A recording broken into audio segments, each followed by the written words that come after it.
Right now, there's a glass of water within arm's reach of you. You'll drink from it today without a single thought. You'll fill it from a tap and trust, completely, that it won't kill you.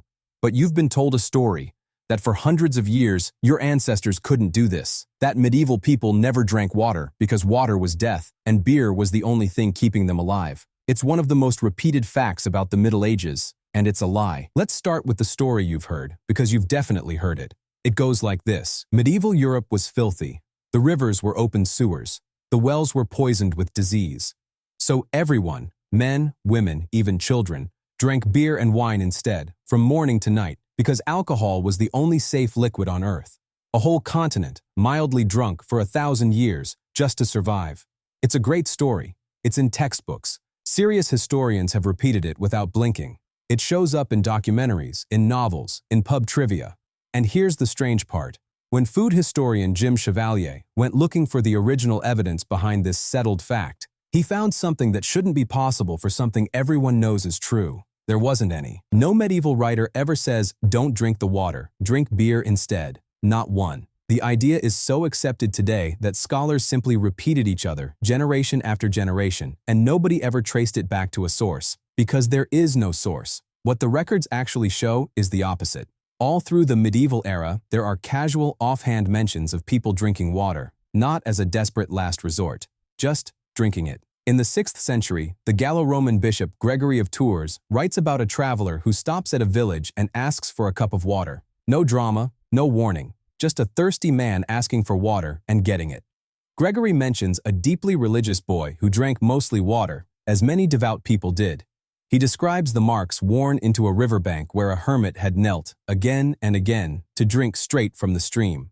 These aren't stories about danger. They're stories where water is so ordinary that it's barely worth mentioning. And that's the whole problem with the myth. The evidence against it was hiding in plain sight, in the most boring sentences in the archive. So if the records are this clear, where did the myth even come from? To answer that, you have to look at what medieval people actually believed about water, because it's far stranger than, it'll kill you. Their world ran on a medical theory you've never been taught, but that ruled European medicine for over 1,000 years. Humoral theory.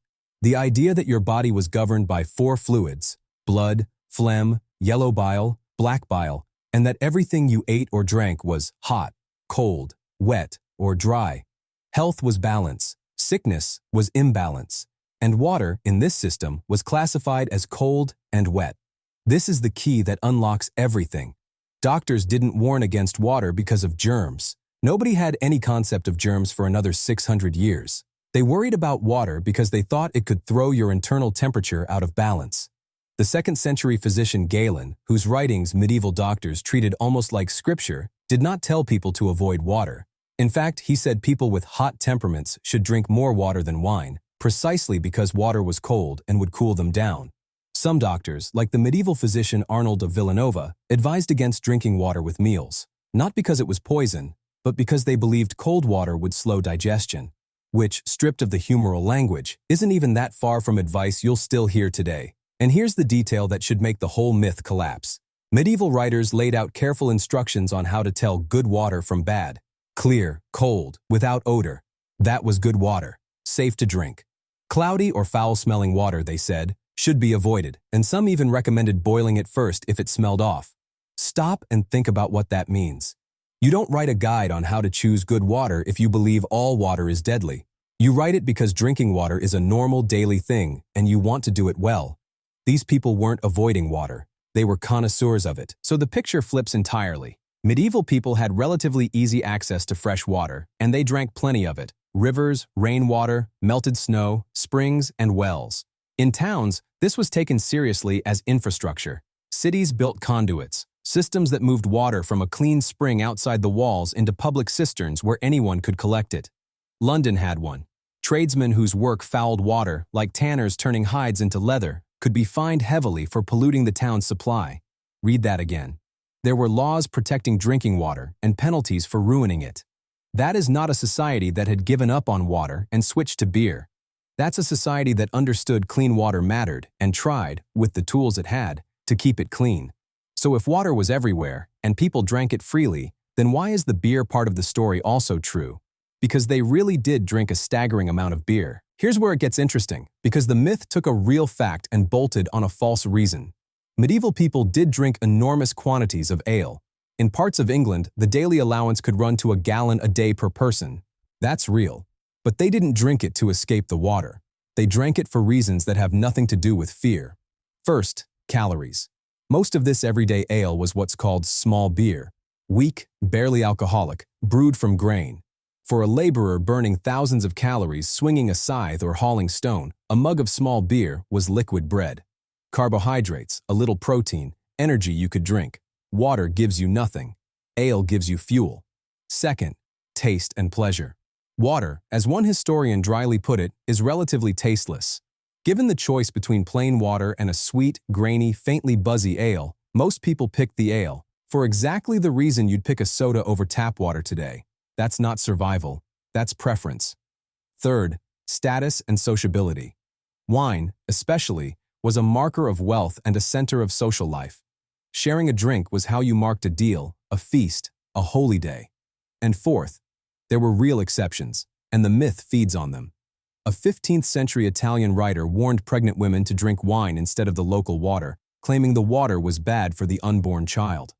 Notice what that actually tells us. He's warning about one specific town's water, in one specific situation. He's not condemning water everywhere. The exception only exists because drinking water was the normal default. The myth took the gallon of ale and invented a terror to explain it. But the real explanation was simpler and far more human.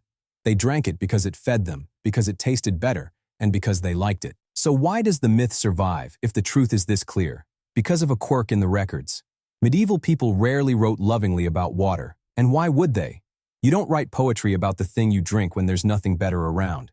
They wrote about ale and wine, because those were the drinks worth celebrating. So the archive is full of praise for beer and wine, and nearly silent on water.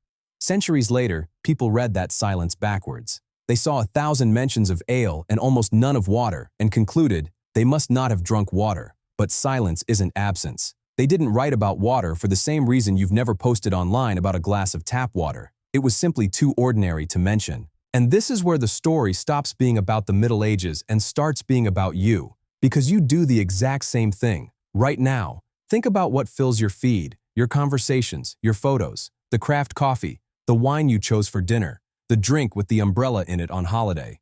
You document, celebrate, and rank every beverage in your life, except one, the water.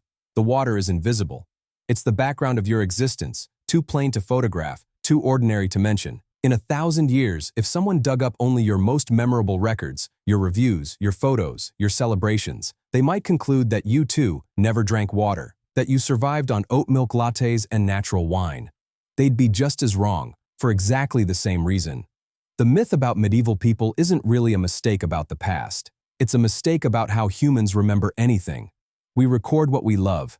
We forget what keeps us alive. This is the quiet lesson buried under the beer. For 1,000 years, water was the most important thing in a medieval person's day, and the least remarked upon. It was carried from the well before dawn. It was checked for clearness and smell. It was protected by law, fought over in droughts, and blessed in churches. It was everywhere, and because it was everywhere, it disappeared from the story. We did this to them.